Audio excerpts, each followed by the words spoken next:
Good morning, everybody. This is Regan Adams with All Things Regan. So I got like 3 minutes to say what I got to say so I can get out of here. So good morning. This is Regan Adams with All Things Regan. I hope everybody's weekend is going well so far. Maybe you haven't even started. You're just getting up. If you're on Eastern Standard Time, I'm an hour behind you.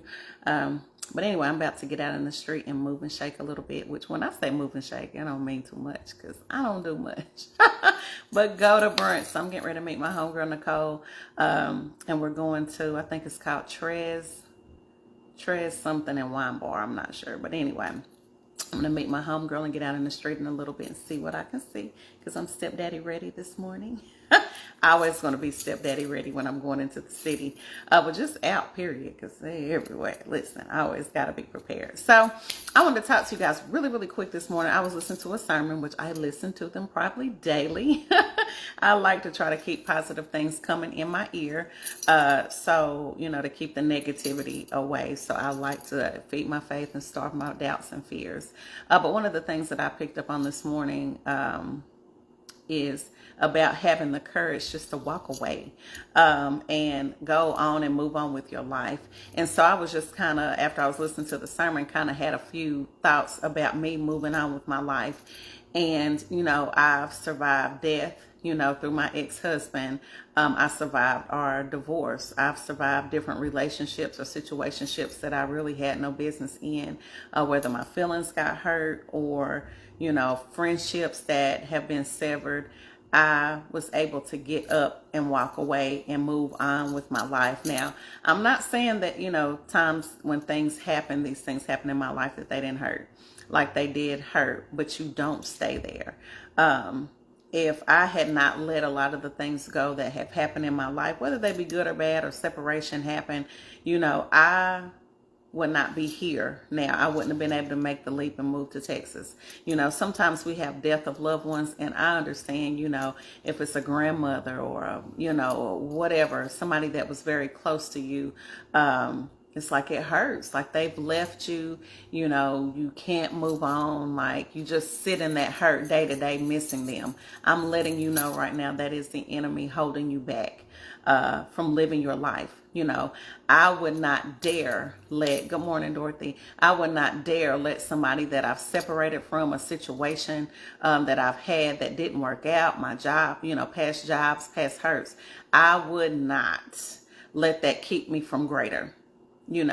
Even like, and I guess for me, I have a very, which my friends will tell you, I have a very strong sense of detachment. I don't, like, I'll hurt for a second, but I don't sit in that. It kind of puts me in the mind of my sister, my younger sister under me. Even though we weren't raised alike, we have a lot of ways alike.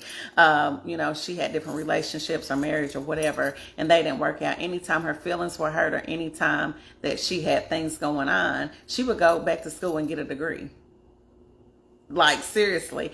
And so, like, that's kind of how I operate. Like, if my feelings are hurt or if something has happened to me, I press into that and I use that as leverage to push me up and to move forward. I don't sit and wallow in that. And oftentimes I see some people who want to have, oh, this happened to me. I've experienced loss. Oh, this happened. He left me. She left me. My feelings are hurt. And they sit in that and they use that as pity. Well, when you deal with me, if you hire me as a coach or you're dealing with me as a friend or you need advice, you can never really come to me with excuses. I might hear it one time, but even in that one time, I'm going to say, what can you do to be better? How can we use this situation? What did you learn from it? Because even in my divorce, even with my ex-husbands passing away, even with friendships that were severed, I always learned something. There were never a loss. Even, I just never lose. Like in life, you never lose. You never lose. You should be looking at everything as lessons. What did you say? Straight word. You have to keep pushing and moving forward. Absolutely. And so that's what I do. Like I said, I hustle harder when my feelings hurt. And whatever it is. And I don't dwell in that place. Like I'll sit there for a minute. I remember I had a situation with the guy I was dealing with. And, I really care for him. But I know it was somebody I didn't need to be dealing with. And so guess what? Like my feelings were hurt for a split second. And it took me a minute to like get myself together. But guess what? I moved on from that. Because what is sitting in that situation going to do for me? Is that going to help put food on my table? Is it going to help me make money? Is it going to help me take care of my daughter? Is it going to help me in my future? How does that help me? It does not. And so you sever those ties, or not even sever them, because for me, I don't like burning bridges, really. Like, I may not, let's just say it's a friendship or a situation. I still can be disappointed in you, or I can still not like how the situation turned out, or be sad because of a passing or whatever. But I'm not going to be like, man, I'm sitting in it. I'm not going to do that. I'm not going to do that, or keep going over things over and over in my mind. Well, this could have happened. This could have happened. And even if I do have those moments, because sometimes I have questions like, man, why did this happen? I have friends. I have outlets to be like, hey, and the people that I hang around, like, they are very, they're like me. Like, they like, okay, so Regan, why do you feel this way? Okay, this could have happened. This could have happened, but there's nothing you can do about it now. So what are we doing now? We're not finna sit here and let you dwell in this. This happened. It's time to move on. Shake your feet, shake the dust off your feet, and keep it pushing. And so that's how I live my life. And I just wanted to, encourage everybody this morning. Things in your life are going to happen. You're going to have losses. You're going to have separation of friendships, marriages, relationships, jobs. Like, I left and separated from everything. But Genesis, I think, is 12:1-3. Like, God calls for separation anyway, sometimes, when he has to take us to another level. And I've literally left all of my friend base. But guess what? Like, I have a small village here in Houston, but guess what? That's not the limit. Like, God is a replacer of all things. Like, if I was still dwelling on my ex-husband, I could never go out here and be talking about freely. Like, a lot of people, that bothers them when I say, oh, I'm about to go out here and find Kenny's stepdaddy. Let me be very clear. I'm a catch. And I'm not saying that because I'm attractive. I'm not saying that. My inside and my soul look way better than my outside. I've always had a very good personality. I have a sense of humor. Like, I got a lot of stuff going for me. I'm saved. I got a lot of stuff going for me. And so what do I look like? Saying, okay, I had this marriage. Yes, I was married for 14 years. No, it wasn't a failure, because I learned a lot. And guess what? In that learning, and then also I have created a group of relationships. I deal with therapists. I'm going to be a better wife. And I look forward to getting married. Why? Because I loved being married. So we're just going to do it right the next time and let God do it. Right? And so what do I look like saying, okay, gosh, my divorce didn't, I got divorced and ain't nobody going to want me. No. That's a lie from the enemy. Guess what? The right man is coming to find me, the right man. And I'm going to put myself in position, i.e. today, to get nice and go out in the street and put myself in a position to be found. Am I necessarily looking for a relationship right now? No, not really. But if one comes along, I'm in a position to do so. I'm in a position to be found, right? And so even with friendships, even though my homegirls are at home, I still got, like I said, a base here, but I'm putting myself in position to meet new women. I'm putting myself in position to meet new business partners. I'm putting myself in position to go to another level. And if I am holding on to old things, I can't do that. And so I want everybody on here today and who's going to be watching later to get rid of excuses. Get rid of the excuses of why you don't have money. Look and see why you don't have money. Because 9 times out of 10, it's your fault, right? And learn how you can fix them. There's nothing that is like an indefinite, like, things are made to be changed. They're made to be changed. And especially if you serve God. Like, listen, he said we can do all things through Christ. All, not some, all. And I know I live a limitless life. You live a limitless life. But we have to remove the excuses and the barriers that keep us from that, right? Is it going to be easy? No. I had a conversation this morning with some folks. Like, fear and comfort don't go together. Like, no, I'm sorry, I said that wrong. Faith and comfort, they don't go together. Because faith is uncomfortable. Listen, do you know, like I talked to you guys about my move here. That was very uncomfortable.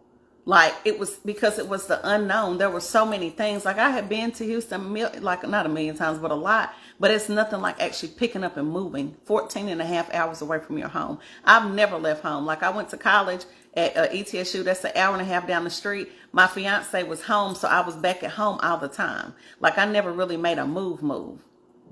But I knew God had something better for me, right? I knew God had something better for my daughter. And like the life that I'm getting ready to live now, that I'm walking into, like I'm currently walking into, I'm walking into an abundance of life. I'm walking in an abundance of favor. I have faith with God and with man, right? He's going to restore all the years that the cankerworm stole from me, right? I'm going to live the best life that I have ever lived. Like I'm going, like ever. Like you thought I was doing something. Listen to me. Put your seatbelt on. But here's the thing. While you look at me, I want you to see my faith in action. Because that's all it is. It's faith in God. It's not faith in me. It's faith in God. Like my confidence is in him. That I know that he's going to keep me like he's kept me this far. Right? And somebody like y'all need to hear it. Listen, don't be afraid. Don't be afraid. Like walk. Walk that thing out. Like walk in faith. And I know it's listen, I know it's uncomfortable. It's like, Lord, I don't know what you're going to do. But if he told you to step out there on that water, do it. Do it. You'll be so happy. It's like that middle part. Like it's just like boring life, life more abundantly. And then that middle part that's just like, ooh, I don't know, because I look unsure and I don't know. But even if you kind of dip down a little bit and fall a little bit, he's going to catch you. I remember there were dreams, and I'm going to say this and get out your way because I got to go. I don't want to be late for my reservation.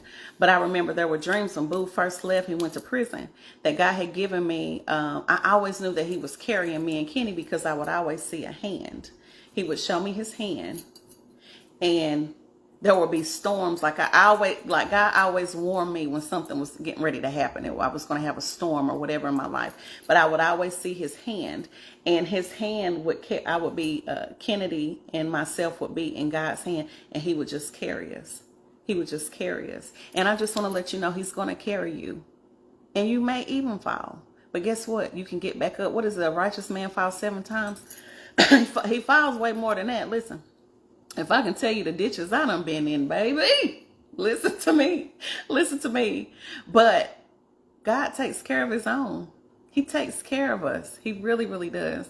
And even if you got it wrong the first time, guess what? If you're alive, you got a chance to get it right again. Like, you come in my presence, you watch me, I want you to live an abundant life because that's what he said we can do, right? And I'm excited about it. Like I'm excited about life. I'm excited for your life and excited for the steps that you're getting ready to take. I'm just excited. So anyway, let me go out here and see what the day is going to bring. The Lord makes my crooked way straight. So he has gone before me. So I'm expecting to have a good day, not only today, but every day. And also watch the words that you speak. You will have what you say. I'm a firm believer in that. That's what my pastor Davis used to say all the time, but that is also in the word. You will have what you say. So be careful how you talk to yourself, how you talk to others, and what you speak over your life. You guys have a blessed day. This is Regan Adams with All Things Regan, and Regan says, I think it, I see it, I do it, and I'm stepdaddy ready. Bye.